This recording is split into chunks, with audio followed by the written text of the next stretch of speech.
மகிமை உண்டாவதாக. ஆண்டவர் ரட்சகருமாக இருக்கிற இயேசு கிறிஸ்துவின் வெளியேற்ற நாமத்தினாலே உங்களை யாவரையும் அன்போடு வாழ்த்துக்களை வரவேற்கிறேன்.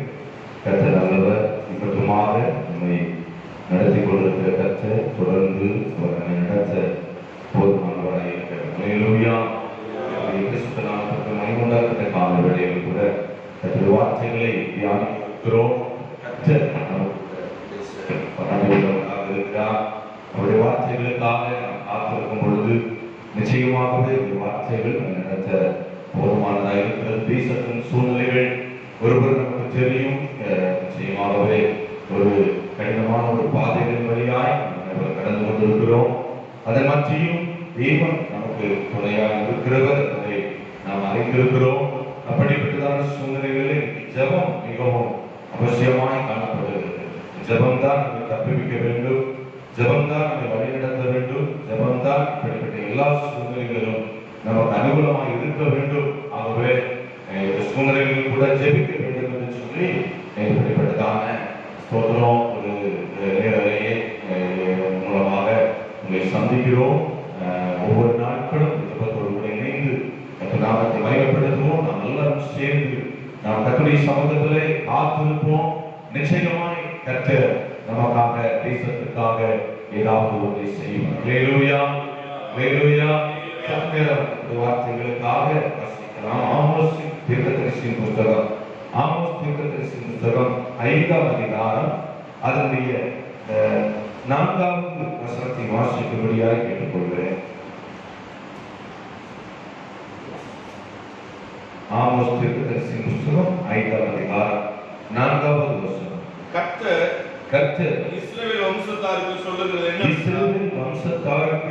சொல்லுகிறது என்னவென்றால், என்னை தேடுங்கள், அப்பொழுது பிழைப்பீர்கள். அல்லேலூயா. ஆமோஸ் தீர்க்கதரிசியின் மூலமாய் தேவனுடைய பிள்ளைகளுக்கு கர்த்தர் சொல்லுகிற வார்த்தை, என்னை தேடுங்கள், அப்பொழுது பிழைப்பீர்கள். இன்னைக்கு தேசத்தினுடைய சூழ்நிலைகள் நம்மை வேதனை செய்கிறது, அச்சப்பட செய்கிறது. என்ன ஆகுமோ தெரியல. இப்படிப்பட்ட சூழ்நிலைகள் இன்னும் எத்தனை நாட்களுக்கு நீடிக்கும் என்பது தெரியல. ஊழியர்கள் எல்லாம் ஒன்றும் தடைபட்டிருக்கிறது. ஜனங்களுடைய வாழ்வாதாரங்கள் பாதிக்கப்பட்டிருக்கிறது. ஜனங்களுடைய சூழ்நிலைகள் அச்சப்பாடுகளுக்குள்ளாய் கடந்து சென்று கொண்டிருக்கிறது. ஒவ்வொருடைய வேதனை குரல்களை நாம் அறிகிறோம். நாம் அறிந்திருப்பவர்கள், நம்மை சார்ந்தவர்கள் சொல்லுகிற துயரங்களை நாம் அறிந்து கொண்டிருக்கிறோம். இப்படிப்பட்ட ஒரு சூழ்நிலையில ஆண்டவர் நம்மை பார்த்து சொல்லுகிற ஒரு காரியம், நாம் கர்த்தரை தேடும் பொழுது பிழைத்திருக்கும்படியாய் கர்த்தர் கிருபை செய்வார். அல்லேலூயா. நம்முடைய எல்லா சூழ்நிலைகளிலும் நாம் பிழைத்திருப்பதற்கு நாட்களிலே ஒரே ஒரு வழி என்ன என்றால், கர்த்தருடைய முகத்தை தேடுவது மாத்திரமே. ஒருவேளை தேசத்தின் மத்தியிலே கர்த்தரை அறியாதவர்கள் அநேகர் இருக்கிறார்கள். அவர்களும் நாட்களிலே ஆண்டவரை தேடுவதற்கு அவர்கள் இருதயம் ஒருமுகப்பட்டால் இன்னும் நன்றாக இருக்கும். நிச்சயமாகவே ஆண்டவரை அறிந்திருக்கிற, அவரை சேவிக்கிற, அவருக்கு ஊழியம் செய்கிற, அவரது நாமத்தை மகிமைப்படுத்துகிற ஒவ்வொரு தெய்வ பிள்ளைகளும் நமக்கு கிடைக்கிற இந்த காலத்திலே, இப்படிப்பட்டதான தீங்கான நேரத்திலே நாம் கர்த்தரை தேடுவதற்கென்று நம்முடைய இருதயங்களை ஒருமுகப்படுத்துவோம். அல்லேலூயா. எப்பொழுதெல்லாம் நம்முடைய சூழ்நிலை இருதயங்கள் சஞ்சலப்படுகிறதோ, எப்பொழுதெல்லாம் நம்முடைய வாழ்க்கையில ஒரு வறுமையான சூழ்நிலைகளை வருகிறோமோ, அப்பொழுதெல்லாம் நம்முடைய சமூகத்திலே போகும்போது அதற்கு தீர்வை கர்த்தர் நமக்கு கொடுக்கிறதை நாம் அறிந்திருக்கிறோம், உணர்ந்திருக்கிறோம், ருசித்திருக்கிறோம். ஆமோஸ் இப்படிப்பட்டதான சூழ்நிலைகளை சொல்லுகிறதான பின்னணியத்தை நாம் பார்ப்போமானால், அதனுடைய முந்தின அதிகாரத்திலே சொல்லப்பட்டிருக்கிற வார்த்தைகளை நான் உங்களுக்கு கோடிட்டு காட்டும்படிக்காக நான் விரும்புகிறேன். அதனுடைய 4ஆம் அதிகாரம்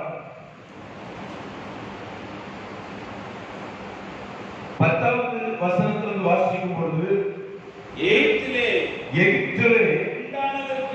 உண்டானதற்கு ஒத்த கொள்ளை நோயை உங்களுக்குள் அனுப்பினேன். உங்கள் வாலிபரை பட்டயத்தாலே கொன்றேன். உங்கள் குதிரைகளை அழித்து போட்டேன். உங்கள் பாடைகளின் நாற்றத்தை உங்கள் நாசிகளிலும் ஏறப்படினேன். ஆகிலும் நீங்கள் இடத்திற்கு திரும்பாமல் போனீர்கள் என்று கர்த்தர் சொல்கிறார். அதற்கு முந்தைய அவசரங்களை வாசிக்கும் போதும் தேசத்திலே சில தீங்குகள் வருவதை குறித்து அங்கே சொல்லப்பட்டிருக்கிறது. கருத்தாய், விஷப்பனி, வெட்டுக்கிளி, ஸ்தோத்திரம், இப்படிப்பட்டதான கொடுமையான தீங்குகள், வாதைகள் வருவதை குறித்து வேதம் சொல்லுகிறது. அதற்கு பிற்பாடு கொள்ளை நோயை குறித்து வேதம் சொல்லுகிறது. இப்படி வெட்டுக்கிளிகள், விஷப்பனி, கருத்தாய், மழையில்லாத ஒரு சூழ்நிலைகள், கொள்ளை நோய்கள், இப்படி மாறி மாறி தேசத்திலே சில சம்பவங்கள் நடக்கும் பொழுது ஆமோஸ் தீர்க்கதரிசி சொல்லுகிறார், நீங்கள் கர்த்தரை தேடுவீர்களானால் பிழைப்பீர்கள். ஆமென். இந்த சம்பவங்களை இன்னைக்கு நாம் எதேச்சியா பார்க்கிறோம். ஒரு புறம் வெட்டுக்கிளி, ஒரு புறம் வறட்சிகள், ஒரு புறம் ஸ்தோத்திரம் கொள்ளை நோய்கள். இன்னைக்கு உலகம் முழுவதும் கொள்ளை நோய் பரவி கொண்டிருக்கிறது. குறிப்பாக கடந்த போன நாட்களாக சென்னை மற்றும் அதை சுற்றியுள்ள பகுதிகளில் இந்த கொள்ளை மிகவும் தீவிரமாக இருக்கிறதை நாம் பார்க்கிறோம். நாம் இருக்கிற இந்த காரிய பட்டியலில் கூட ஒரு 3 நாட்களுக்கு முன்பதாக 35 வயதான ஒரு நபருக்கு இந்த கொரோனா பாதிப்பு பாசிட்டிவ் என்று கன்ஃபார்ம் ஆனதாக நாம் அறிகிறோம். கருமையான கர்த்தருடைய பிள்ளைகளே, இப்படி எங்கு பார்த்தாலும் விருதுநகர் மாவட்டமாக இருக்கட்டும், தமிழகத்தில் பல மாவட்டங்களாக இருக்கட்டும், இன்னும் சொல்ல போனால் இந்த கொள்ளை நோயிலிருந்து மீண்டு வந்த சில மாவட்டங்கள் கூட இன்னைக்கு மறுபடியும் தீவிரமாக பரவி இருக்கிறதை நாம் அறிகிறோம். கருமையான கர்த்தருடைய பிள்ளைகளே, இன்றைக்கு தீரும், நாளைக்கு தீரும், ஸ்தோத்திரம், இன்னும் 1 மாதத்திலே தீரும், இப்படி எல்லாம் எதிர்பார்த்து காத்திருந்து கண்கள் பூத்து போவதை தவிர ஒரு மாற்றத்தை பார்க்க முடியவில்லை, ஏமாற்றத்தை தவிர. ஆனாலும் கர்த்தருடைய வார்த்தை சொல்கிறது, நீங்கள் என்னை தேடுங்கள், அப்பொழுது பிழைப்பீர்கள். அல்லேலூயா. அருமையான கருத்துக்குரிய விலையேறப்பட்ட தேவ ஊழியர்களாகிய நாம் ஜெபிப்போம். அநேக தேவ பிள்ளைகள் இணைந்திருப்பீர்கள். நாம் கர்த்தருக்குள்ளாக ஜெபிப்போம். கர்த்தர் தேசத்திலிருந்து தீங்கை அகற்றி போடுவார். இந்த கொள்ளை நோய்களுக்கு ஒவ்வொருவரையும் தப்புவித்து பாதுகாப்பா கர்த்தர் ஒருவர் தான் விடுவிக்கிறவர். நான் உங்களை விடுவிக்கிற உங்கள் தேவனாகிய கர்த்தர் என்று சொல்லியிருக்கிறார். நிச்சயமா நம்முடைய நோக்கம் அதுதான். நாம் கர்த்தரை தேடுவோமானால் நிச்சயமாய் தேசம் பிழைத்திருக்கும். நாம் கர்த்தரை தேடுவோமானால் நம்முடைய குடும்பம் பிழைத்திருக்கும். நாம் கர்த்தரை தேடுவோமானால் நம்முடைய சபை பிழைத்திருக்கும். நாம் கர்த்தரை தேடுவோமானால் கர்த்தரை அறிந்திருக்கிற ஜனம் பிழைத்திருக்கும். நாம் கர்த்தரை தேடுவோமானால் ஒருவேளை நம் நிமித்தமாக இந்த தேசம் சுகித்திருக்கும். ஆமென். அல்லேலூயா.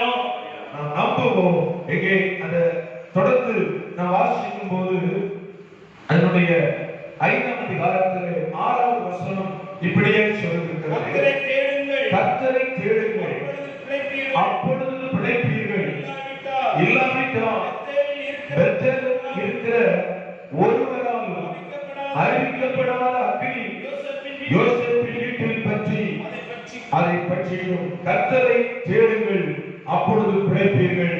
இல்லாவிட்டால் ஒரு அக்கினி பற்றி எரியும் என்று சொல்லி அது பட்சிக்கும் என்று சொல்லி இங்கே பார்க்கிறோம். கர்த்தர் நம்மை இஸ்ரவேல் ஜனங்களுக்கு காவலாளராய் வைத்திருக்கிறார். ஆமென். கர்த்தருடைய பிள்ளைகளுக்கு காவலாளராய் வைத்திருக்கிறார். ஏன் ஜெபம் ஏற்கப்படுகிறது, ஏன் இந்த லைவ் ஜெபம் ஏற்கப்படுகிறது என்று சொல்லி நான் உணர்கிறேன்.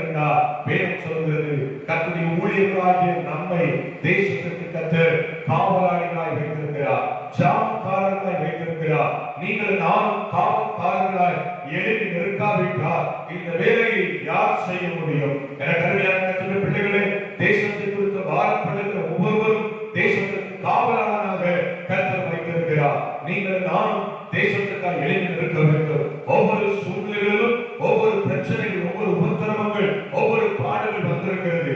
ஒரு முறை தேசத்திற்கு யூதர்களெல்லாம் அழிக்க வேண்டும் என்று சொல்லி ஒரு பாடுகள் வந்தபோது மொர்தெகாய் எஸ்தருக்கு அறிவிக்கிற செய்திதான், இந்த காலத்தில் நீ மௌனமாயிருந்தால் யூதருக்கு ரட்சிப்பும் சகாயமும் வேறொரு இடத்திலிருந்து எழும்பும்.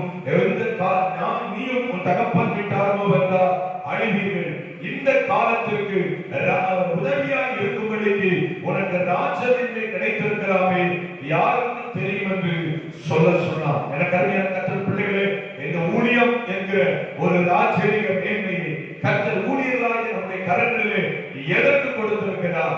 இப்படிப்பட்ட சூழ்நிலையில் வரும் பொழுது நீங்கள் நான் தேசத்திற்கு காவலர்களாய் இருக்கும்படியாக கர்த்தருடைய சமூகத்தை தேடி அவருடைய முகத்தை தேடி அவரிடத்தில் பரிந்து பேசும்படியாக மோசேயை போல ஆண்டவரே, இந்த ஜனத்திற்காக மனமிறங்கும் ஆண்டவரே, இந்த தேசத்திற்காக மனமிறங்கும் ஆண்டவரே என்று சொல்லி அவருடைய சமூகத்திலே திறப்பில் நிற்பதற்காக அவருடைய முகத்தை தேடுவதற்காக கர்த்தரை ராஜரிக மேன்மையோடு வைத்திருக்கலாமே யாருக்கு தெரியும்? ஒருவேளை இப்படிப்பட்ட நாட்களிலே நாம் கர்த்தரை தேடுவோமானால் தேசம் பிழைத்திருக்கும். அல்லேலூயா, அல்லேலூயா. கருமையான கர்த்தருடைய பிள்ளைகளே, இன்றைக்கு பார்க்கிறோம் சபைகளெல்லாம் பூட்டப்பட்ட சபைகளெல்லாம் ஸ்தோத்திரம் ஆராதிக்க முடியாத சூழ்நிலையிலே நாம் காணப்படுகிறோம். சீக்கிரமா இவைகளை எல்லாம் கடந்து போக கர்த்தர் கிருபை செய்வார். காரணம் என்ன தெரியுமா? நீங்கள் நான் கர்த்தரை தேடுகிறதுனால. ஆமென், அல்லேலூயா. கடைசியாக ஒரு வசனத்தை கூட வாசித்து நான் முடிக்க விரும்புகிறேன். அதன் ஏசாயா தீர்க்கதரிசி புத்தகம் 55ஆம் அதிகாரம் 6வது வசனம். ஏசாயா தீர்க்கதரிசி புத்தகம் 55ஆம் அதிகாரம் 6வது வசனம். கர்த்தரை கண்டடையத்தக்க சமயத்தில் அவரை தேடுங்கள். கர்த்தரை கண்டடையத்தக்க சமயத்தில் அவரை தேடுங்கள். அவர் சமீபமாய் இருக்கையில் அவரை நோக்கி கூப்பிடுங்கள். அவரை நோக்கி கூப்பிடுங்கள். துன்மார்க்கன் தன் வழி பார்க்கிறோம். கர்த்தரை கண்டடையத்தக்க சமயத்தில் அவரை தேடுங்கள். நம்மை பார்த்து கர்த்தர் சொல்லியிருக்கிறார், நீங்கள் கர்த்தரை தேடுங்கள், அப்பொழுது பிழைப்பீர்கள். தேசத்தின் சூழ்நிலைகள் எதுவாக இருக்கட்டும், நாம் கர்த்தரை தேடும் பொழுது கர்த்தர் விடுவிப்பார். எப்பொழுது தேட வேண்டுமா? அவரை கண்டடையத்தக்க சமயத்தில், அவர் நமக்கு சமீபமாய் இருக்கையில் அவரை நோக்கி கூப்பிட வேண்டுமா? எனக்கு அருமையான கர்த்தர் பிள்ளைகளே, இந்த வார்த்தையை கேட்கிற தெய்வ பிள்ளைகளே, நீங்கள் நான் கர்த்தரை கண்டடையத்தக்க சமயத்தில் அவரை தேடும் பொழுது, அவர் நமக்கு சமீபமாய் இருக்கிறவர்கள் அவரை நோக்கி கூப்பிடும் பொழுது கர்த்தர் நிச்சயமாய் தேசத்திற்கு சேமத்தை கொடுக்க வல்லமை உள்ளவராய் இருக்கிறார். அல்லேலூயா, அல்லேலூயா. எப்பொழுது அவரை கண்டடையத்தக்க சமயமா? வேதமானதாய் சொல்லுகிறது. நீதிமொழியின் புஸ்தகம் 8ஆம் அதிகாரம் 17ஆவது வசனத்தை வாசிக்கும் போது அங்கே அழகாய் சொல்லப்பட்டிருக்கிறது, அதிகாலையில் தேடுகிறவன் கண்டடைகிறார், என்னை சிநேகிக்கிறவர்களை நானும் சிநேகிக்கிறேன். அதிகாலைகளை தேடுகிறவர்கள் என்ன செய்வார்கள்? கண்டடைவார் என்று சொல்லப்பட்டிருக்கிறது. ஆண்டவரை நாம் அதிகமாய் நேசிக்கிறோம், நாம் அதிகமாய் நேசிக்கிறோம் என்பதை விட கர்த்தர் நம்மை அதிகமாய் நேசிக்கிறார். ஆமென். ஆண்டவர் நம்மை நேசிக்கிறார், நாம் ஆண்டவரை நேசிக்கிறோம். ஆகவே நாம் வந்தடையத்தக்க ஒரு இடம் என்றால் அது அவருடைய சமூகம் மாத்திரமே. நமக்கு தெரியும், எந்த சூழ்நிலையானாலும் அவர் ஒருவரே நமக்கு தஞ்சம், அவர் ஒருவரே ரட்சகர், அவர் ஒருவரே விடுவிக்கிறவர். ஆகவே அவரை நேசித்து அவருடைய சமூகத்தை கடந்து வந்திருக்கிறோம். அவரை கண்டடைகிற ஒரு நேரம் அதிகாலை நேரம். கருமையான கர்த்தருடைய பிள்ளைகளே, ஆகவே அதிகாலை நேரத்தில் தேவ பாதத்திலே அமர்வோம், தேசத்திற்காக மன்றாடுவோம் என்று சொல்லி இந்த அதிகாலை சுபம் ஆயத்தமாக்கப்பட்டிருக்கிறது. கருமையான கர்த்தருடைய பிள்ளைகளே, ஒவ்வொரு நாளும் அதிகாலையிலே கர்த்தரை நோக்கி பார்ப்போம். தேசத்தின் மேல் கர்த்தர் மனதுருகுவாராக. ஆமென். அவர் மனதுருக்கத்தின் தேவன். நீங்கள் நான் ஆராதிக்கிற தேவன் அவர் மனதுருக்கத்தின் தேவன். அவர் நம்மை மனம் இறங்குவார் என்று வேதம் சொல்கிறது. ஆமென். நாம் ஒருமித்து அவரை நோக்கி பார்ப்போம். அவர் இருக்கிற இடங்களில் இணைந்து கர்த்தரை நோக்கி பார்ப்போம். உங்கள் சூழ்நிலை ஒருபுறம் இருக்கட்டும், உங்கள் காரியங்கள் ஒருபுறம் இருக்கட்டும். அதிகாலையில் ஸ்தோத்திரம் 5 மணிக்கு தான் கூட இல்ல, ஒருவேளை 4 மணிக்கு கூட நீங்க எழுப்புங்க, 3 மணிக்கு கூட எழுப்புங்க. வேதம் சொல்லுகிறது, தெருமுனையிலே மூச்சிட்டு கிடக்கிற ஒரு பிள்ளைகளுக்காக நதியாவது கண்ணீர் விடு. எப்பொழுது தெரியுமா? ராத்திரியிலே எழுந்துரு, முதல் சாமத்திலே எழுந்துரு.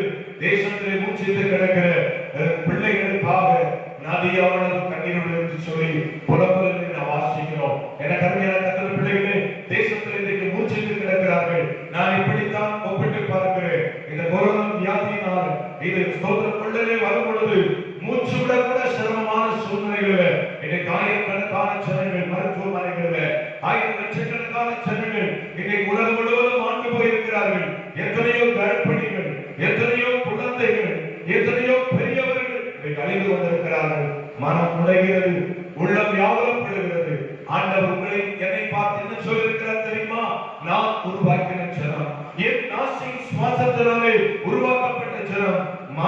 கொண்டிருக்கிறார்களே, யார் சிறப்பினர் இருப்பது, யார் செவிப்பது?